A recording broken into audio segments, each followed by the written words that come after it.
Merry Christmas. It's Friday, 2 days before Christmas.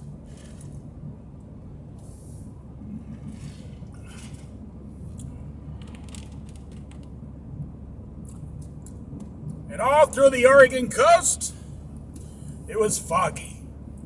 Lots of fog. Actually, we're one of the only spots in almost the entire United States that is not freezing.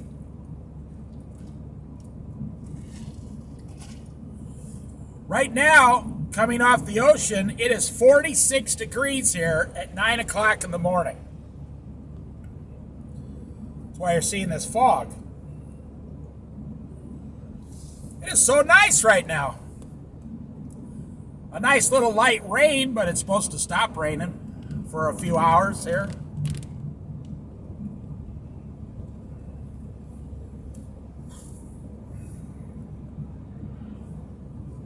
I'm headed towards the Sea Lion Caves and the Cedar Head Lighthouse.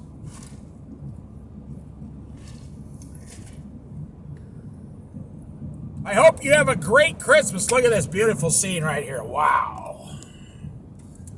I don't care what scientists say. Only God can create something this beautiful right here. I don't care what the world says about science or chemicals or my ancestors used to be monkeys. Well, wait, that one might actually be true.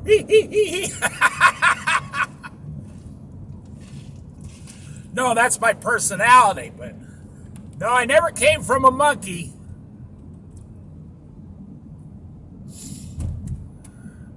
See, when you look at everything, that's my message this Christmas. There's two ways to look at everything. Through the world's eyes or through God's eyes. You can look at things worldly, or you can look at things the way Jesus Christ looks at them. It's a choice. You got free will. Where did free will come from? The Bible teaches that free will came from God Himself.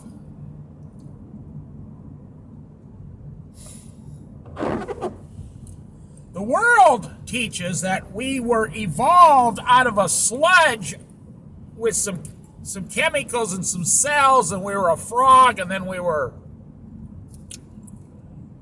first we were a tadpole, sorry. Not sure where the tadpole come from because, and then we were a chicken or an egg, which comes first, the chicken or the egg. Then we were a monkey, then we were a caveman. The Bible does not teach that Adam and Eve were cavemen. No. They were fully functional. They had all their wisdom to them, smarts. They were smart enough to name the animals. Yeah, they were very intelligent beings. Just like you and I. Except today, we have more knowledge and more information than anyone else in the history of the world. So evolution wants you to believe, now think about this, just use your common sense, that we evolved and somehow we also evolved with free will. That it just doesn't even sound possible. Even if you want to go with the argument that we evolved, okay, that I guess you could make some kind of a leap there. But how do you evolve with free will? How do you evolve with emotions? Animals, the other animals don't have these emotions. They might have love. They have the basic emotions. danger, the emotion to flee because of danger. But they don't have emotions like human love, free will, emotions to talk, speak. Another thing is, why did we not all evolve with the same language?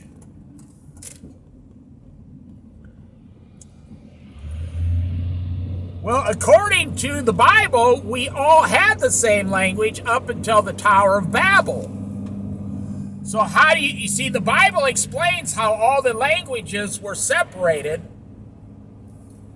but evolution cannot explain how evolution made all the different languages. Now you're telling me that cavemen, it wasn't that long ago we were living in caves.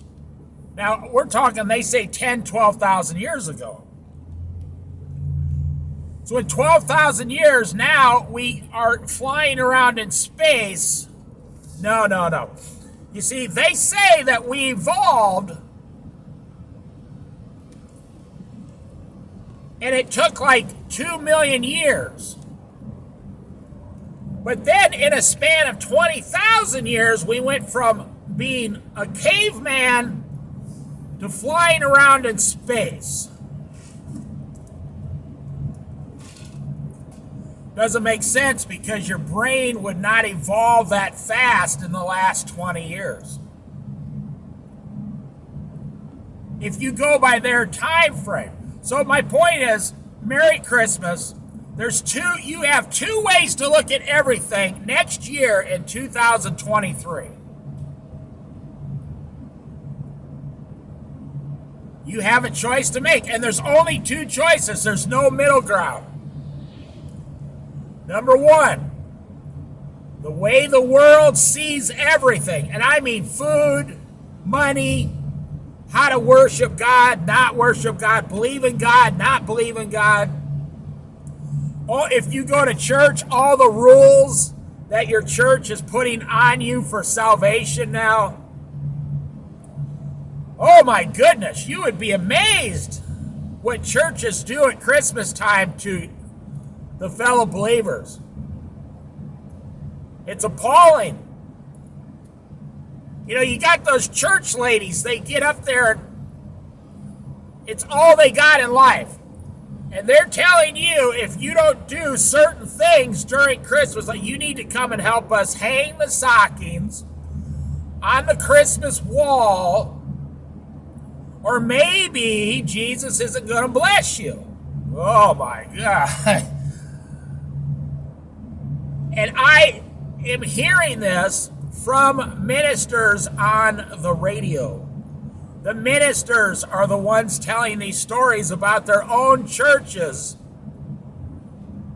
They're saying the average church now is not saved, like 50% of the churches.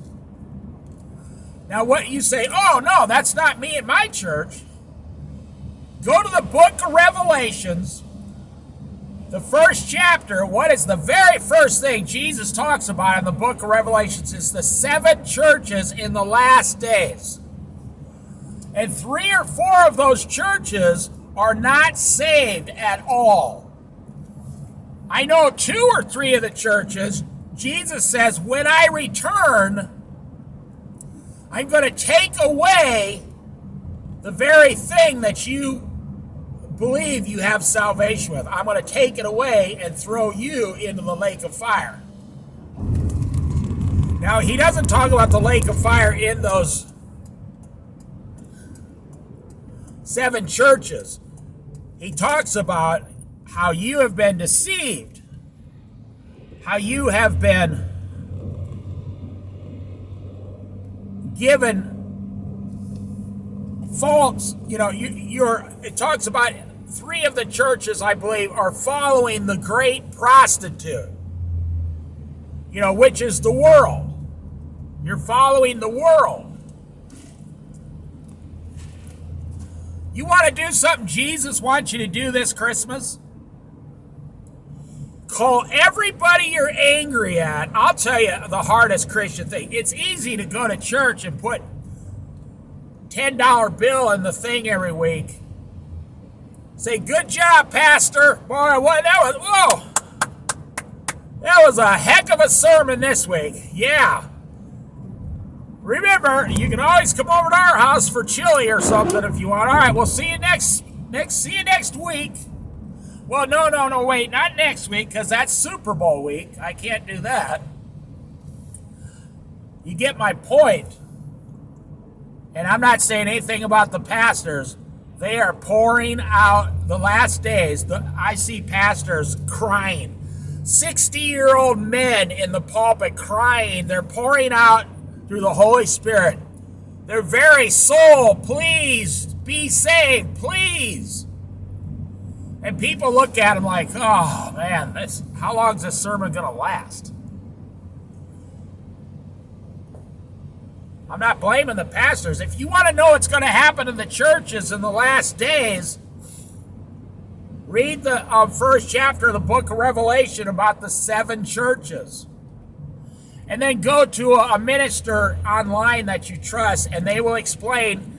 We even know which church is which church today, most likely. So here's the moral of the story. You have a choice to make, and if you say, well, I'm not going to choose, well, that's not a choice. If you don't choose, you're choosing against God. You're using your free will to ignore God. Ignoring God, boy, I should make a Bible study about this. Ignoring God is never a solution for you. But I know people who have ignored God for 40 years, 20 years. I've known people who have ignored God for 60 years of their life. And by the grace of God, they get saved literally the very last hour before they die in the hospital, just like the thief on the cross got saved on the last hour of his life. But I've known the other way too. Like the second thief on the cross did not get saved because he was ridiculing Jesus. He was saying, hey, if you are really the Son of Man. See, this second thief was not a godly person. He admitted he was a thief. They both did.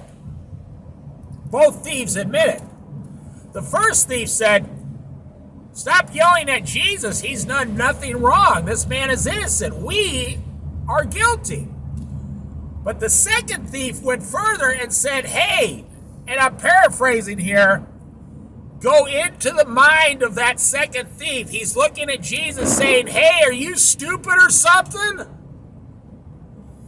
If you truly can call down angels and get us saved here,